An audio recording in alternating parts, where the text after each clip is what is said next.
and welcome to Here Tutoring. In this video, we're going to talk about the 8 parts of speech. For each of the 8 parts of speech, we will define it and go over some examples. So first, here are the 8 parts of speech: noun, verb, pronoun, adjective, adverb, conjunction, preposition, and interjection. Now, let's start with noun. What is a noun?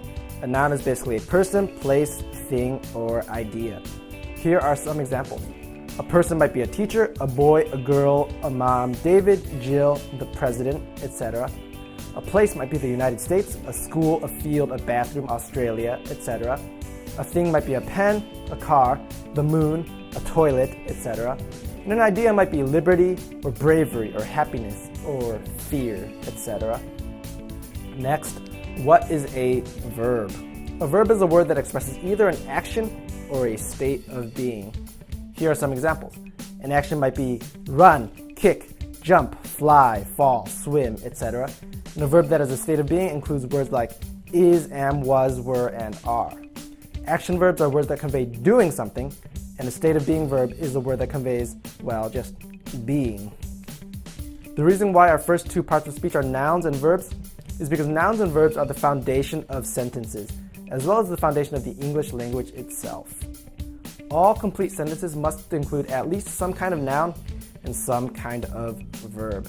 Next, let's talk about pronouns. What is a pronoun? A pronoun is a word that takes the place of a noun.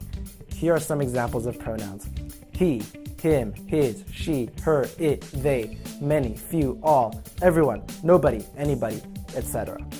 Instead of writing Jonathan every time, we can replace Jonathan with the pronoun he, both to save time and space and to add variety to sentences. Instead of writing the names of everyone in the room, we can replace this long list of names with just the pronoun everyone.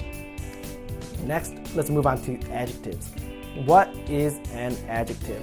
An adjective is a word or phrase that describes a noun or a pronoun. Here are some examples of adjectives: slow, intelligent, weird, lazy, athletic, gigantic, etc. If we said the slow turtle, the word slow is describing the noun turtle. If we said he is weird, the word weird is describing the pronoun he. Next up is adverbs. What is an adverb? An adverb is a word or phrase that modifies a verb, an adjective, or another adverb. A lot of adverbs end in ly, such as quickly, beautifully, lazily, extravagantly, and strangely. If we said she runs quickly, the adverb quickly is modifying the word runs. Adverbs also answer the questions how, when, and where. For example, the ly adverbs that we just listed tell how something is done.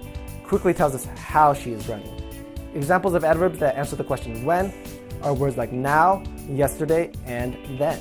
For example, in the sentence, I ran yesterday, yesterday tells us when I ran. Examples of adverbs that answer the question where are words like there, here, and away. For example, in the sentence, I ran there, there tells us where I ran. One thing we should be careful of with adverbs is that some prepositional phrases can also answer the questions how, when, and where. The difference between the two are that prepositional phrases will start with a preposition and adverbs will not. Moving on, what about conjunctions? What are conjunctions? Conjunctions are words that join words or groups of words. There are 3 categories of conjunctions: coordinating conjunctions, correlative conjunctions, and subordinating conjunctions. Coordinating conjunctions can be thought of as the fanboys conjunctions, where each of the letters in fanboys stands for each of the coordinating conjunctions: for, and, nor, but, or, yet, so. Correlative conjunctions are conjunctions that have 2 parts, such as either or, neither nor, or both and. Subordinating conjunctions begin subordinate clauses and are words like before, after, during, until, and whereas. For example, in the sentence, before the game, the team practiced, the word before is the subordinating conjunction that begins the subordinate clause before the game. Up next are prepositions. What are prepositions? These are kind of confusing, so pay attention. Prepositions are words that show the relationship between a noun or a pronoun and other words in a sentence. They can express a relationship in terms of space, time, or logic. Examples of prepositions that express a relationship in terms of space are in, below, above, under, outside, and within. An easy way to think of spatial prepositions is to think of where something can be in relationship to the box. We can say that something is in the box, below the box, above the box, under the box, outside the box, and within the box. Examples of prepositions that express a relationship in terms of time are during, while, after, and at.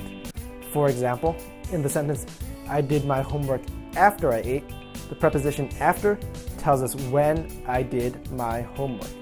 This is different from an adverb because something comes after the preposition here, and also the preposition relates to different things in the sentence. Examples of prepositions that express a relationship in terms of logic are words like for, of, concerning, and despite.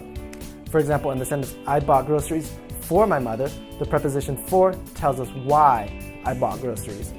Finally, we have interjections. What are interjections?